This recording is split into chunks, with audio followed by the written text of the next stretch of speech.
are you? It's Abby Glassenberg from Craft Industry Alliance. I hope you're having a great Wednesday. We are back from H&H.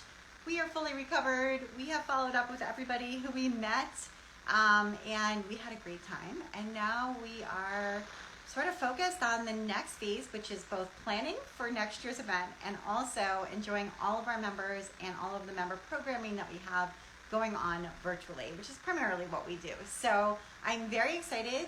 Today we're going to be talking to Elizabeth Neubauer, and she has a business. I think she might be here. Elizabeth, if you can press the little plus button at the bottom and request to join, then I will let you in. And I'm excited to be speaking with her. But just a little update on some of the things going on here at Craft Industry Alliance. We have tomorrow an incredible webinar that's going to be taught by Meg Casebolt.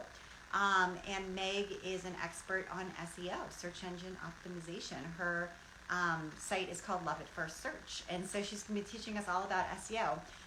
Okay, so I see you here. And here we go. Requests. Okay. So we have over 200 people who are registered for our SEO webinar tomorrow live with Meg, which is going to be awesome. And yesterday we had our Craft Business Roundtable. We're going to be having another one actually in the evening next week. So we don't usually get to do two, but we really wanted to host one in the evening so that we can have all of our members who work during the day or who live in time zones where they can never make a daytime Craft Business Roundtable. So people who have who live in Australia, who live in New Zealand, in South Africa, all over the world. We're having a Craft Business Roundtable that is just for you, and it is next Wednesday night at 8:30 p.m. Eastern. So I'm hoping that we'll have a good group. We usually, when we do an evening one, we have a little bit more of an intimate group, but it's always a really great conversation. So here we go. Yeah, so that's what's going on right now this month. And we're really kind of deep into planning for the fall. We've got some neat things coming up then. We'll be doing our niche networking meetings in September again. So we're planning for those. We're going to be launching our mastermind groups again in December. We launch those just once a year.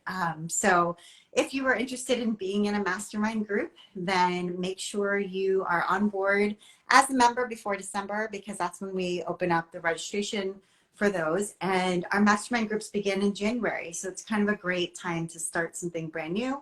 You will be paired up in a small group with maybe 4 to 6 other people who are at the same level that you're at as far as like how many years in business, how big your business is.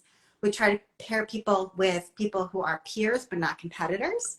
And you meet every other week for 3 months and set some goals together and work on those goals and hold each other accountable. So it can be incredibly effective and fun and a great way to meet new people and learn new things.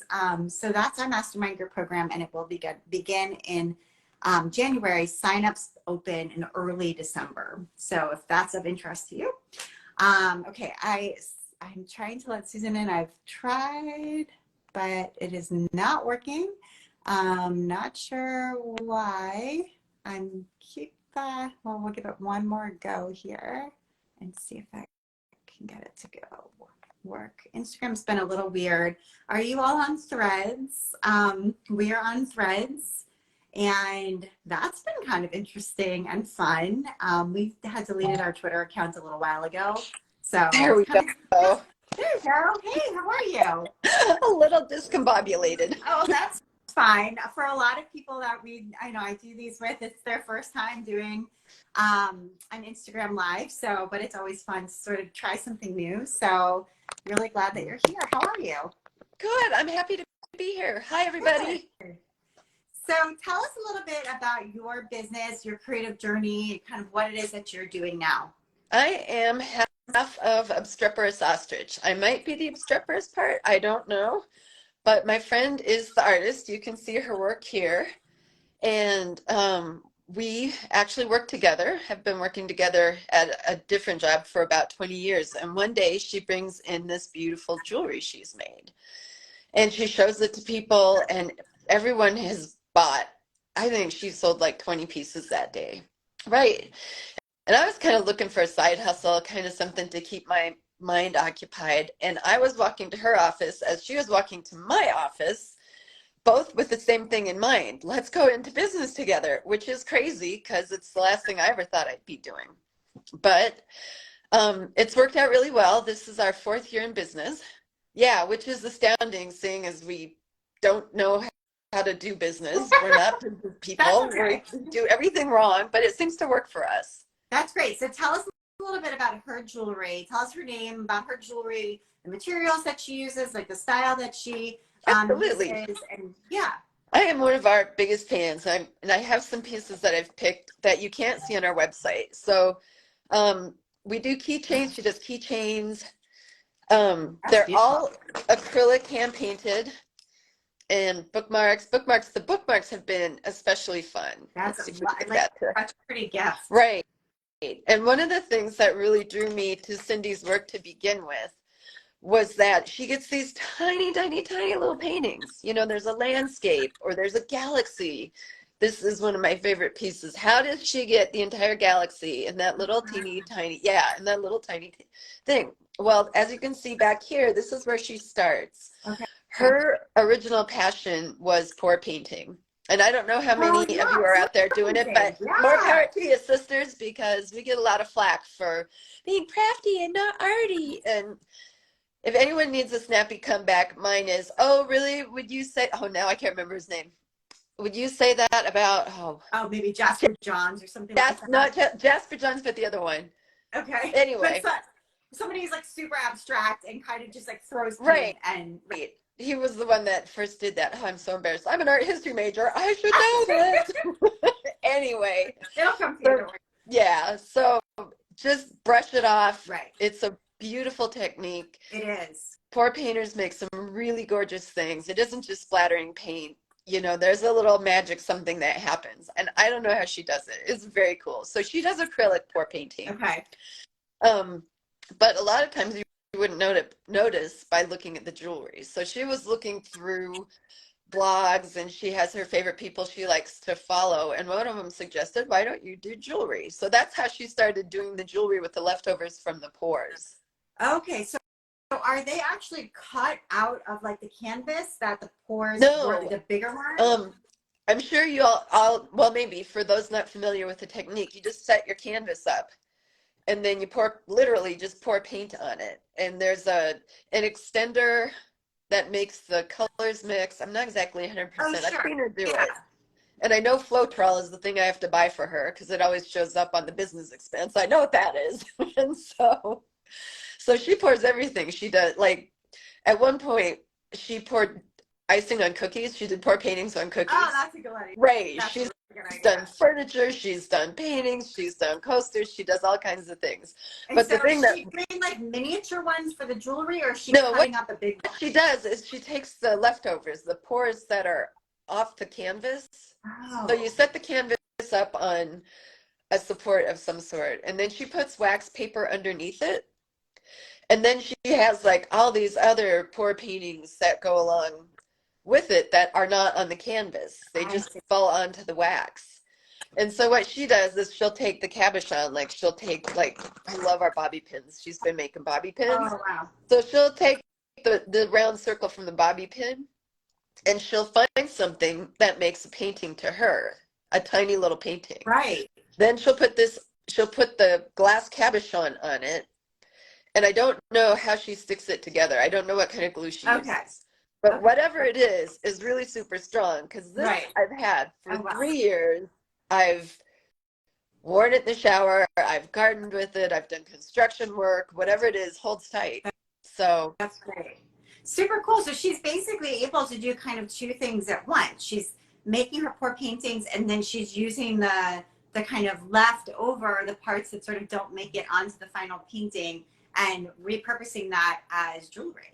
Absolutely. Absolutely. Awesome. It's fun. It's been fun. They're one of a kind, and we have found out even when we were at a craft fair where someone else was also doing pour painting jewelry, it didn't affect us at all. Sure. So people will buy what we Oh, sell yeah. because they like it, not because, so, we completely lost that fear of competition. When I go to shows and craft fairs and there's another jewelry person, I always walk over and say, hi, That's I awesome. hope you do good today. And there was one where they just put the two jewelry people together, and we made so much money between the two of us by Oh, making it totally. into, Because here the we are jewelry at Jewelry customers, Row. they're Yeah. there for it. Yeah, Yeah. that's great. That's So super cool. So are you selling online? And if so, what kind of e-commerce setup do you have? Are you using Etsy or something different? we tried Etsy, but they were just the advertising, the costs, we were getting lost. We weren't getting any kind of Right. return. It did help us a little bit through COVID because we started, hello, the year of COVID. So, but it kept us limping along. We have our own website, ostrich.com, and we do, GoDaddy has been the people that we do our Oh, e-commerce through. okay. Through. And they're Okay. usually really good about, for me, it was because they actually pick up the phone when you have a question. Right. So you And a can lot call of times somebody. they give the technicians give you a little bit more so you can figure stuff out and take it a little further if you'd like to. Plus, I spend a lot of time in Mexico, and that is, I can do that between the two countries. Oh, that's good. Yeah. Excellent. So I've been really happy with them. And tell us about some of the kind of highlights, things that have been fun and successful in this business over the 4 years, and maybe some of the things that have been like a challenge or a lesson learned over the 4 years. So we'll start with that, and then we'll end on a high note. So the biggest thing to do was to understand there is a huge industry, as I'm sure a lot of you know, there's a huge industry out of, I don't want to say taking advantage of, but that's how I felt, taking advantage of first-time small business owners. Yeah. So it was that first year of learning, like, who's a friend? Who has good information? Whose books should you read? Who should you listen to? And in the end, as I think I mentioned before, we just kind of threw it all out the window and went our own way. And that was when we started making money. Right. Yeah. There's a lot of advice. Sometimes I call it like snake oil advice. There's a lot of people selling a lot of things for a lot of high prices, like programs and things like that. And it is hard to know what information do I really need at this stage, and who is the best person to give it to me. Right. And I'm very lucky to have Cindy. She is a really good business partner because as creative as she is, she's incredibly logical. And so I run a lot of business stuff by her because I'm the business and she's the creative. And so that's been super helpful. So if you are starting your own business, make sure you find a sounding board for somebody, like somebody who's logical, doesn't really, who can disconnect and not just like, your stuff is so beautiful, you should sell it, because it's not that easy. You need a realistic, perspective. Yeah. So I am working, I've been working the last 3 years, and I just missed a chunk of time of internet culture. So it's been difficult for us to get stuff at our website. We make almost all of our money at craft fairs, markets, those kinds of things. I'm hoping to expand. I'd like to become like a special guest in a subscription box. I'd like to see our stuff in museums because I think museum gift stores would be really great for us. So I'm starting to look that way because as much fun as it's been doing the fairs, and I love them. So we'll get to the happy part. I love our customers. I love seeing them face to face. I will never forget the little 5-year-old who walks up and is like, my mind is blown. Yeah, it's just really great. And we have such a variety of people. They say, I'm sure a lot of you know, when you start a business, now visualize who your person is. Give her a name. What does she know? Yeah, wide ranging, right? Our people are all over the place. We have men, we have women, conservatives, hippies, we've got kids, we've got, we've just got a whole bunch of different people who enjoy what we do, which is why we keep on at it. Right. Absolutely. But doing craft fairs can be pretty taxing. It's a lot of time and it's a lot of wear and tear. Like, it's a lot of effort as far as physical effort to actually stand there and unload and pack up and all of that. And in Western Colorado, where I am, you need to have 40-pound weights on each of your tent legs. It's like, oh, 40-pound weight, that's a lot, which is why I'm like, Yeah. there's got to be another way we can do this. Yeah. Not Yeah. that I'll give them up. And it takes a while to figure out what's a good craft fair and what Right. isn't. And what's good for you Where's isn't the good for somebody market? else. Yeah. Yeah. Yeah, absolutely. Well, that's awesome. I mean, it sounds like you really enjoy interacting with your Oh customer, my and gosh. that always shows, people who they love their customer, they love what they do. Like I feel like that always shines through. Well, good. Thank you. Yeah. Yeah. That's got to be the most important part. I feel like when you get to the point where you don't like your customer anymore, you resent them, you're angry at them. Or you're I definitely, phoning it we've in. all, yeah, we've all Hi, how are interacted with businesses you? like that, and it's never a good thing. So, Right. yeah, that's great. So, any plans for the future? Anything new coming up, or new ideas on the table for you all? Well, we've been, I think you've heard it, trying to get in subscription boxes or trying to find places where we can do more wholesale stuff, which we were like, oh, our stuff, we we have a really great break even. We have a really great markup for us, but I don't know if we could do wholesale. No, yeah. And since we haven't raised our prices in the last couple of years, I think that has happened. I think we can sell our regular price as wholesale Mm-hmm. because the rest of the world has raised their prices. Right. And we kind of refused to jump on that bandwagon. Yeah. Yeah. So lots to consider there. Selling maybe on Fair would be an option. That's, a big wholesale marketplace where lots of boutiques shop. So that Oh, might be awesome. something to look into. Yeah. So check them out. And yeah, figuring out your pricing. It's tricky for wholesale, but we've got lots of members who do that. And so hopefully we can be of support to you as you kind of think through the next step.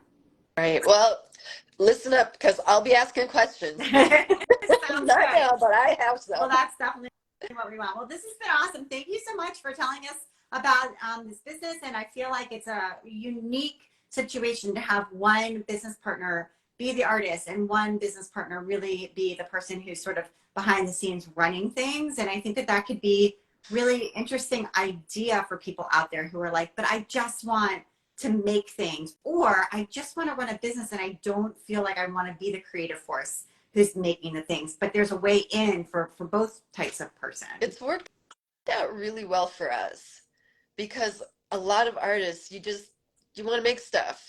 I know there's the stereotype out there of the egotistical artist who is me, and on social media all the time, but that's kind of an anomaly. Most artists just want to be in the studio making things. Mm-hmm. Right, absolutely. So there's a way to do this, there's a way to pair up with somebody and both play to your strengths. Right. All right, so tell us where we can go to find the website, and where in Colorado do you think you might be next as far as a fair is concerned, so people can come see you in person too? I can tell you right now, tonight I will be in Silt, Colorado, the booming metropolis. I don't know, it's a town of like 1,200, but Western Colorado. Craig, Grand Junction, Palisade, Fruita, anybody who's familiar with Western Colorado, all those names will ring out for you. We're online at ostrich.com. Again, the name of the business is Obstreperous Ostrich, which is my flag. My flag is in the sand on that one because we got so much pushback to change it because no one knows the word. It's hard to say. We have gotten more traffic from people saying, what is that word? How do you say it? What does it mean? It's memorable. Right. It's memorable, but not. It's like, oh, it was Right. that weird ostrich place. Right. But then if you look Absolutely. up like Obstreperous or O Ostrich or Ostrich Jewelry, we come out pretty good. Yeah. So, Excellent. that's where you can find us. Super. Well, thank you so much for chatting with us today and being our member spotlight. Thank you for being a Craft Industry Alliance member. Oh man, I love it. Oh, You good. people are fabulous. You really are. Oh, thank you. That's wonderful to hear. Well, we appreciate it. And thank you to everybody who came today to join us. And we'll see you next time. Bye. Thank you. All right. Bye, everybody. Take care. Bye.